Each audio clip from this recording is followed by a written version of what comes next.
మీ business ఏదైనా మీ ఊర్లో promotion చేయాలంటే అది సుమన్ టీవీతోనే సాధ్యం. ఇప్పుడే సంప్రదించండి. తెలంగాణ రాష్ట్రంలో ఇవాళ 10th రిజల్ట్స్ అనౌన్స్మెంట్ అనేది చేసింది తెలంగాణ రాష్ట్ర విద్యాశాఖ ముఖ్య కార్యదర్శిగా ఉండే బుర్ర వెంకటేశం. అయితే గత ఏడాదితో పోలిస్తే ఈ ఏడాది 10th రిజల్ట్స్ల సంఖ్య పెరిగిందా తగ్గిందా, పాస్ పర్సెంటేజ్ అనేది ఎటువంటి స్పష్టత అనేది ఇవ్వలేదు. కాకపోతే 5,05,384 మంది విద్యార్థులు 10th పరీక్ష అనేది రాసినారు. అందులో 91% ఆఫ్ పాస్ పర్సెంటేజ్గా డిక్లేర్ చేయడం జరిగింది. ఇందులో ఈ ఏడాది కూడా 10thలో బాలికలదే పైచేయిగా ఉంది. అయితే తెలంగాణ అన్ని జిల్లాలతో పోలిస్తే పాస్ పర్సెంటేజ్ ఎక్కువ నమోదైన జిల్లా నిర్మల్ జిల్లా సొంతం చేసుకుంది. 99.01% పాస్ పర్సెంటేజ్ ఉండే అత్యధిక విద్యార్థులు మార్క్స్ సాధించడం కావచ్చు, పాస్ పర్సెంటేజ్ ఉండే జిల్లా నిర్మల్ జిల్లా. ఆ తర్వాత సిరిసిల్ల, సిద్దిపేట 2-3 స్థానాల్లో ఉండగా ఇక the least percentage of pass percentage 65% నమోదైంది వికారాబాద్లో.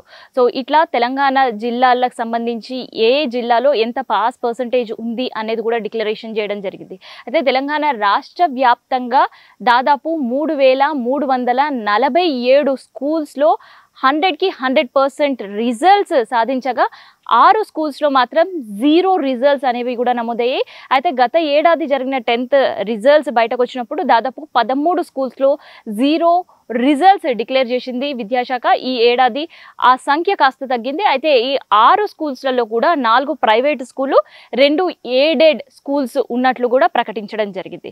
అండ్ దీంతో పాటు ఎవరైనా పిల్లలు ఇవాళ రిజల్ట్స్ చూసుకున్న తర్వాత ఆందోళన అస్సలు వద్దు, వాళ్ళకి ఎటువంటి కన్ఫ్యూజన్స్ ఉన్నా టోల్ ఫ్రీ నెంబర్ ఉంది.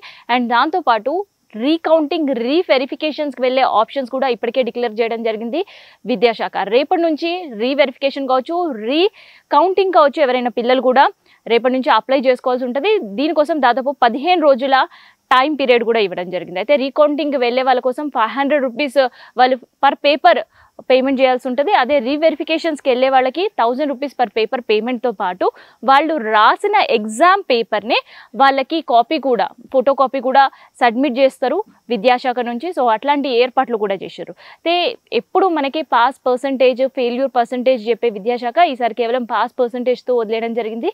అయితే ఎటువంటి కంపారిజన్స్తో రిజల్ట్స్ చెప్పాలని ఉద్దేశం తమకు లేదంటూ ఇప్పటికే డిక్లేర్ చేయడం కూడా జరిగింది. అయితే ఎవరైతే ఫెయిల్ అయిన విద్యార్థులు ఉన్నారో సో వారి కోసం అడ్వాన్స్ సప్లిమెంటరీకి సంబంధించిన డేట్స్ కూడా అనౌన్స్ చేయడం జరిగింది. అయితే వచ్చే నెల మనకి అందరికీ తెలిసిందే తెలంగాణ రాష్ట్రంలో ఎన్నికలు ఉన్నాయి. సో ఎన్నికల నేపథ్యంలో జూన్ 3 నుంచి 13 వరకు ఉదయం 9:30 నుంచి 12:30 వరకు కూడా ఈ ఎగ్జామ్స్ కండక్ట్ చేస్తున్నట్టు కూడా ఇప్పటికే డిక్లరేషన్ కూడా కంప్లీట్ చేయడం జరిగింది. అయితే రెసిడెన్షియల్ స్కూల్స్లో చూస్తుంటే పాస్ పర్సెంటేజ్ గత ఏడాదితో పోలిస్తే ఈ ఏడాది తగ్గింది. దాదాపు రెసిడెన్షియల్ స్కూల్లో 100% పాస్ పర్సెంటేజ్ ఉండగా ఈ ఏడాది రెసిడెన్షియల్ స్కూల్స్, గవర్నమెంట్ రెసిడెన్షియల్ స్కూల్స్లో 98.49% నమోదవడం జరిగింది. సో గత ఏడాదితో పోలిస్తే కాస్త ఇక్కడ రిజల్ట్స్ సంఖ్య అయితే తగ్గింది. అయితే ఎక్కువ మంది ఫెయిల్ అయిన సబ్జెక్ట్స్ ప్రతి ఏడాదిలాగానే ఈ ఏడాది కూడా మ్యాథ్స్ అండ్ సైన్స్తో పాటు ఫస్ట్ లాంగ్వేజ్ రాసిన విద్యార్థులు ఫెయిల్ అయ్యడం జరిగింది. అయితే మ్యాథ్స్, సైన్స్ ప్రతి ఏడాది ఫెయిల్యూర్స్ ఎవరైతే ఉంటారో స్టూడెంట్స్ వాళ్ళు ఎక్కువ ఫెయిల్ అయ్యే సంఖ్య మ్యాథ్స్, సైన్స్ అండ్ దాంతోపాటు లాంగ్వేజెస్. సో ఈ ఏడాది కూడా సేమ్ సినారియో కంటిన్యూ అయింది. ఈ ఏడాది కూడా ఫెయిల్ అయిన విద్యార్థుల్లో ఎక్కువ శాతం మనకి మ్యాథ్స్ అండ్ సైన్స్, తర్వాత ఫస్ట్ లాంగ్వేజ్ ఎవరైతే ఇంగ్లీష్ ఎంచుకున్నారో వాళ్ళు ఎక్కువ మంది కూడా ఫెయిల్ అయినట్టు ఇప్పటికే విద్యాశాఖ డిక్లేర్ కూడా చేయడం జరిగింది. అయితే ఒక డిక్లరేషన్ అండ్ దాంతోపాటు ఇవాళ రిజల్ట్స్తో పాటు ముఖ్య కార్యదర్శి బుర్ర వెంకటేశం ఒక విన్నపం కూడా చేస్తున్నారు. అటు విద్యార్థులకు కావచ్చు, విద్యార్థుల తల్లిదండ్రులకు కావచ్చు. ఎందుకంటే రీసెంట్గా తెలంగాణలో డిక్లేర్ చేసిన ఇంటర్ రిజల్ట్స్ తర్వాత దాదాపు 10 మంది విద్యార్థులు సూసైడ్ చేసుకోవడం జరిగింది. అందుకని కేవలం 10th రిజల్ట్స్ మాత్రమే లైఫ్లో రాసే ఒకే ఎగ్జామ్ మాత్రమే కాదు, ఇది మాత్రమే ఈ రిజల్ట్స్ ఫైనల్ కాదంటూ ఒక డిక్లరేషన్ ఇవ్వడం జరిగింది.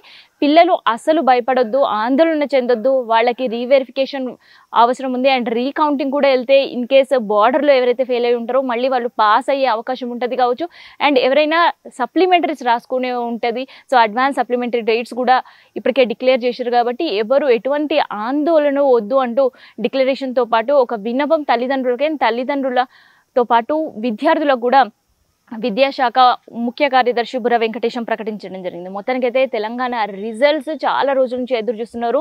సో వాళ్ళందరికీ కూడా ఇవాళ చాలామంది పాస్ అయిన వాళ్ళందరికీ కూడా ఆల్ ది బెస్ట్ చెప్పింది అండ్ ఫ్యూచర్ గుడ్ లక్ చెప్తూనే ఇంకోవైపు పిల్లల్లో ఎటువంటి భయోందనలో ఉండొద్దు, అట్లాంటి పరిస్థితులు ఉన్న టోల్ ఫ్రీ నంబర్ ఏదైతే డిక్లేర్ చేసిరో ఇప్పటికే అనౌన్స్ చేసిరో టోల్ ఫ్రీ నంబర్కి వాళ్ళకి ఎటువంటి సమస్యలు అండ్ దాంతోపాటు సందేహాలు ఉన్న నివృత్తి చేయడానికి విద్యాశాఖ 24/7 అందుబాటులో ఉంటుందన్నట్టు కూడా ప్రకటన చేయడం జరిగింది. సో ఇది మొత్తానికి తెలంగాణ రాష్ట్ర వ్యాప్తంగా డిక్లేర్ చేసిన 10th రిజల్ట్స్ పాస్ పర్సెంటేజెస్కి సంబంధించిన ఇన్ఫర్మేషన్. నేను మీ కావ్య, సుమన్ టీవీ, నిజామాబాద్ నుండి.